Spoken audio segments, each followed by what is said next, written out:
My name is Antonio Mazzarelli. I'm not even in the school district. I'm in the Spokane School District. I'm going to apologize up front if I become a bit emotional here. It's not my comments are not directed at you. You just happen to be the people that are in front of me. I'm going to start with a little story. My second oldest child, my oldest child's in college. My second oldest child literally is one of the smartest kids in the entire Spokane School District. She has the highest grade point average in the school district. She was the class president. She was captain of the soccer team. She would have been captain of the basketball team. She read the morning announcements.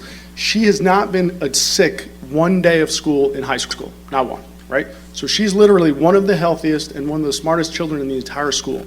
She was thrown out of that school because I refused to follow the New York State mandated vaccine schedule, okay?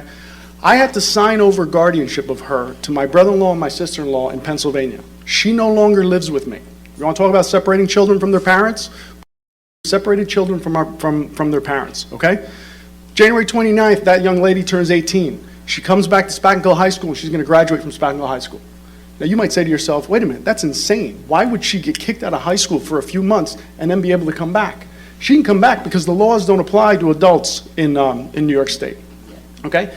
Now, why don't they apply to New York adults? Here's why. Everybody in this room got a handful of the vaccines that are given today, a handful. Back in 1985, there were 3 vaccines, MMR, DTP, and polio. That's it, that's what was required.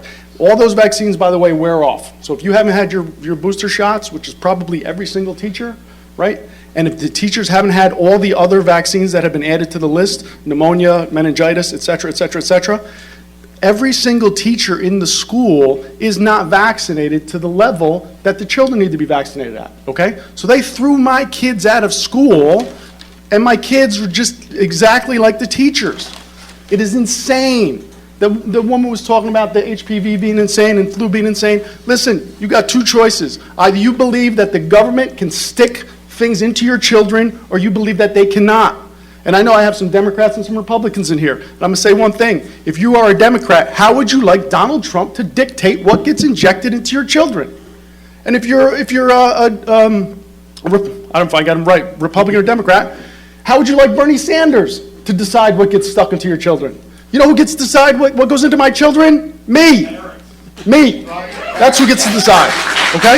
Now, my older son, and by the way, that young lady was accepted to an Ivy League school, okay? My older son got better grades than her, all right? So my first 2 children are literally in the top 1% of all children in the state or in the country in terms of education. And my next 2 children are thrown out of school. I sit there and I see them every day at home, and it drives me crazy. My wife is a nurse. She is not a teacher. She works full-time. I am a computer guy. I'm not a teacher. My children are being denied an education. We have to fight. Every one of us has got to fight. It's insane.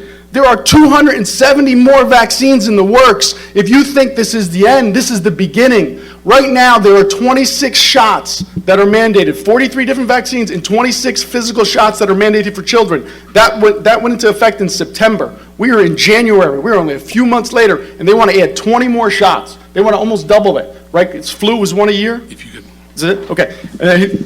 All I'm going to say to you is it's insane. Before you throw children out of school, you need to have a mountain of irrefutable evidence that they are a danger, and they do not. And here's the last thing I'm going to say. If you, everybody in this room, if you have ever wondered what you do during slavery, the Holocaust, or the Civil Rights Movement, you are doing it right now.